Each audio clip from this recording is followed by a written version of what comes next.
எல்லோருக்கும் வணக்கம். மார்க்கெட்டை இம்பேக்ட் பண்ணக்கூடிய முக்கியமான நியூஸஸ் என்ன? அடுத்த வாரம் பங்குச்சந்தை கிட்டத்தட்ட 25,100 டச் பண்ணிட்டு லாஸ்ட் ஒரு 1 வீக்காக ஒரு கன்சால்டேஷன் ஜோனுக்குள்ள தான் மார்க்கெட் ட்ரேட் ஆகிட்டு இருக்கு.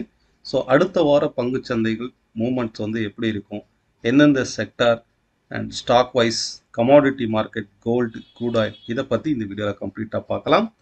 Let's see.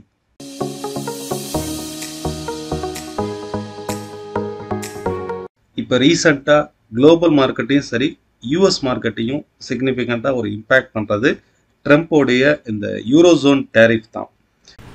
ஃபஸ்ட்டு சைனாவோட ட்ரேட் வார் இஷ்யூஸ் இருந்தது. அப்போ தான் வேர்ல்டு மார்க்கெட்டே ஒரு ஹியூஜ் வாலட்டாலிட்டியாக ட்ரேட் ஆச்சு.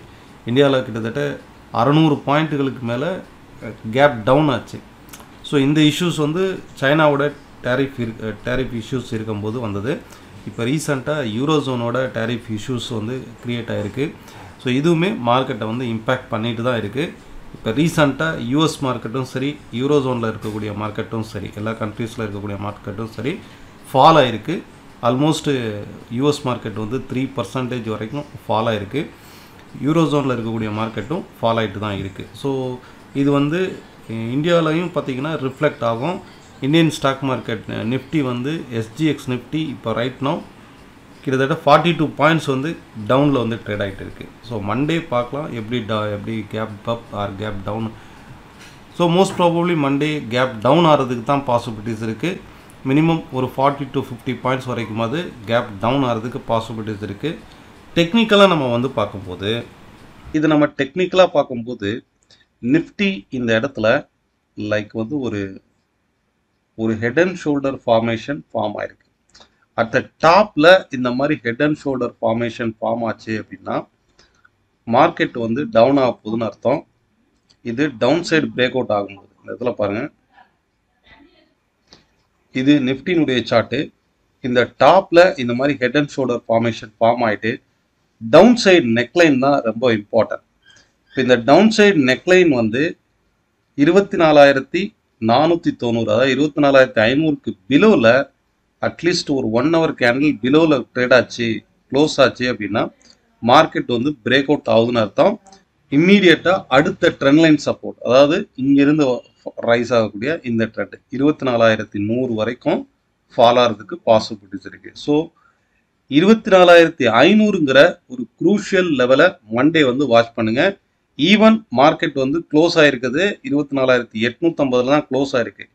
ஸோ நிஃப்டியை பொறுத்தளவுக்கு மண்டே கேப் டவுன் ஆச்சு அப்படின்னா 24,800க்கும் 24,500க்கும் இன்பிட்வீனில் ஒரு ரேஞ்ச் பவுண்ட் மார்க்கெட்டுக்குள்ளே இருக்க போகுதுன்னு அர்த்தம்.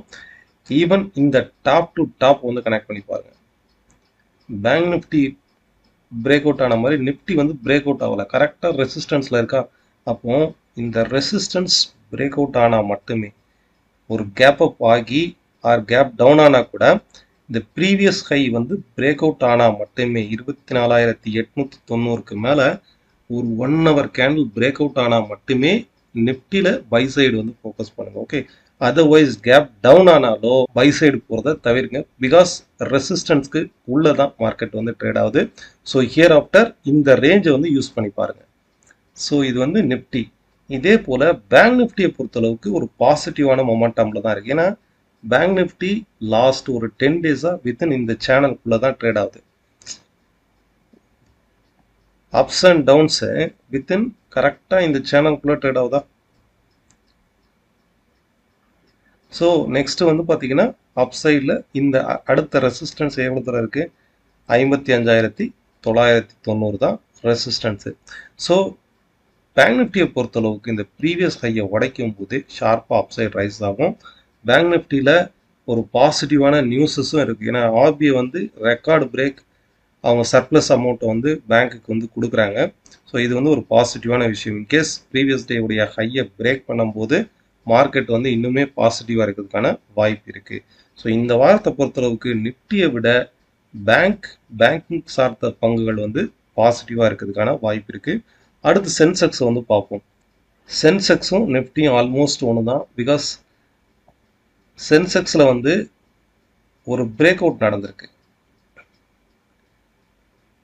இப்போ நிஃப்டியில் வந்து அந்த பிரேக் அவுட் நடக்கல, ஆனால் சென்செக்ஸில் கிளியராக இந்த பிரேக் அவுட் நடந்திருக்கு. அப்போ இதுக்கு அடுத்து வந்து பார்த்தீங்கன்னா இந்த ப்ரீவியஸாக இருப்பாங்க இந்த லோ, அதாவது 81,100 வரைக்கும் இன்கேஸ் யாராவது பை சைடு எடுத்திருந்தீங்கன்னா 81,100 வரைக்குமே மார்க்கெட் வந்து எப்போ வேணாலும் அப் சைடு வந்து ரைஸ் ஆகலாம். பிகாஸ் இந்த பிரேக் அவுட் நடந்திருக்கு. அகைன் 82,100 தான் இதனுடைய டார்கெட்டு. இந்த டாப் டு டாப் கனெக்ட் பண்ணி பாருங்க. லைக் வந்து இந்த சேனல் மாதிரி ஆகிடும். எப்போ வந்து லைக் வந்து இந்த மாதிரி ஒரு ட்ரேடிங் ஆக்டிவிட்டிஸ் இருக்குதோ கரெக்டாக அப்ஸ் அண்ட் டவுன்ஸ் வித்தின் இந்த சேனல் உள்ள நடக்குதா. ஸோ அடுத்து இதனுடைய மூவ்மெண்ட் எவ்வளோ தூரம் இருக்கும், இங்கே பிரேக் அவுட் ஆனதுனால next towards first resistance 82,100, next 83,100 வரைக்குமே அப் சைடில் வந்து ரெசிஸ்டன்ஸ் இருக்குது. ஸோ இப்போ நம்ம பார்த்ததுல நிஃப்டி ரெசிஸ்டன்ஸ்குள்ளே இருக்குது, பேங்க் நிஃப்டி பிரேக் அவுட் ஆயிருக்கு, அப் சைடில் பிரேக் அவுட் ஆயிருக்கு. அதே போல் சென்செக்ஸும் பிரேக் அவுட் ஆயிருக்கு. ஸோ சென்செக்ஸ் வந்து இந்த ப்ரீவியஸ் டே ஹையை கட் பண்ணுச்சு அப்படின்னா நிஃப்டியில் எடுக்கிறத விட சென்செக்ஸில் வந்து எடுத்து பாருங்கள், அப்சைடு வந்து மொமெண்டம் வந்து பாசிட்டிவாக இருக்கிறதுக்கான வாய்ப்பு வந்து அதிகம். செக்டார் வைஸ்ன்னு பார்க்கும்போது ஃபஸ்ட்டு பேங்க் நிஃப்டி ஆல்ரெடி ஸ்ட்ராங்காக பிரேக் அவுட் ஆயிருக்கு. இந்த ஒரு சேனல் பேட்டர்னில் வந்து பேங்க் நிஃப்டி வந்து பிரேக் அவுட் ஆயிருக்கு. ஸோ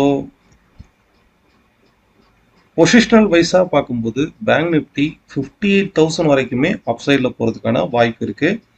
செகண்டாக வந்து பார்த்தீங்கன்னா பேங்கிங்கில் வந்து ப்ரைவேட் செக்டாராக இருக்கட்டும், நிஃப்டி ஃபினான்ஷியல் ஸ்டாக்ஸாக இருக்கட்டும், பிஎஸ்யூஸ் மட்டும் ஒரு கரெக்டாக ரெசிஸ்டன்ஸ் பாயிண்டில் நிற்கிது.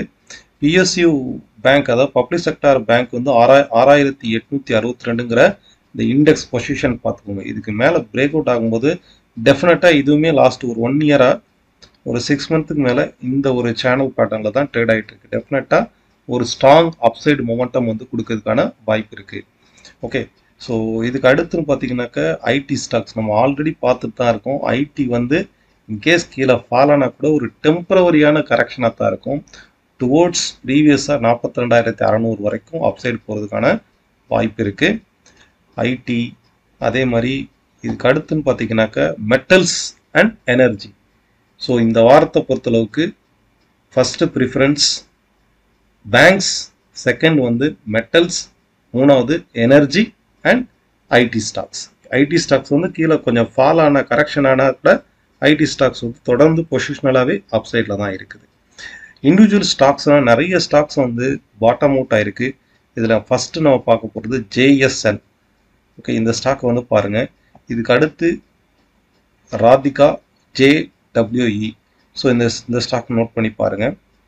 அதே மாதிரி 361 இந்த ஸ்டாக்கும் வந்து பாருங்கள். ஓவரால் பொசிஷனலாக அப் ட்ரெண்டில் தான் இருக்குது. ஓவரால் மந்த்லி பேசிஸில் எடுக்கும்போது ஸ்ட்ராங்காக சப்போர்ட் எடுத்து அப்சைட் போகிறதுக்கான வாய்ப்பு இருக்குது 361. ஸோ இது எல்லாமே வந்து ரெக்கமெண்டேஷன் கிடையாது, ஜஸ்ட் இன்ஃபர்மேஷன் தான்.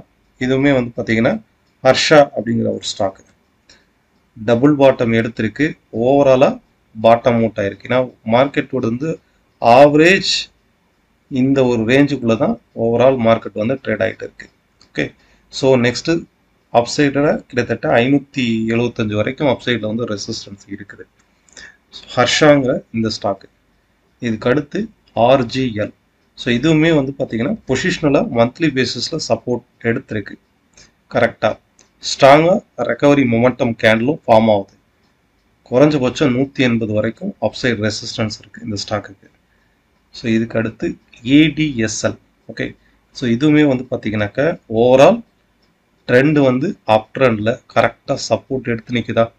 ஸோ இந்த ஸ்டாக்லாம் எழுதி வச்சு பாருங்கள், எந்தெந்த ஸ்டாக்ஸ் வந்து ரைஸ் ஆகுது அப்படிங்கிறத திருப்பியும் இந்த வீடியோவை வந்து ரிவைஸ் பண்ணி பாருங்கள், அதை நோட் பண்ணி பாருங்கள். கண்டிப்பாக பெரும்பாலான ஸ்டாக்ஸ் வந்து அப்சைடு போகிறதுக்கான வாய்ப்பு இருக்குது. இது ரெக்கமெண்டேஷன் கிடையாது கண்டிப்பாக. ஓகே, ஸோ இதுவுமே வந்து எட்டர்னல் இந்த ஸ்டாக்குமே கரெக்டாக சப்போர்ட்டில் இருந்து பவுன்ஸ் ஆகுது. ஸோ இதுக்கு அடுத்து ஷில்பா மெடிகேர். ஸோ இந்த ஸ்டாக்கும் வந்து ஸ்ட்ராங்கான அப்சைடு மொமெண்டம் வந்து சப்போர்ட் எடுத்து ரைஸ் ஆகுது. ஓவரால் ட்ரெண்டு கிட்டத்தட்ட 2023 வந்த ட்ரெண்டு கரெக்டாக இந்த இடத்துல சப்போர்ட் எடுத்து அப்சைட் ரைஸ் ஆகுதா. ஒரு ஒரு ஒரு ஸ்ட்ராங்கான மொமெண்டம் கேண்டில் ஃபார்ம் ஆயிருக்கான். ஸோ ஃபர்தராக ஒரு நியூ ஹை கொடுக்கறதுக்கும் வாய்ப்பு இருக்குது. இந்த ஸ்டாக்லாம் நோட் பண்ணி பாருங்கள். நெக்ஸ்ட்டு கமாடிட்டி மார்க்கெட்டில் க்ரூட் ஆயில் வந்து பார்ப்போம்.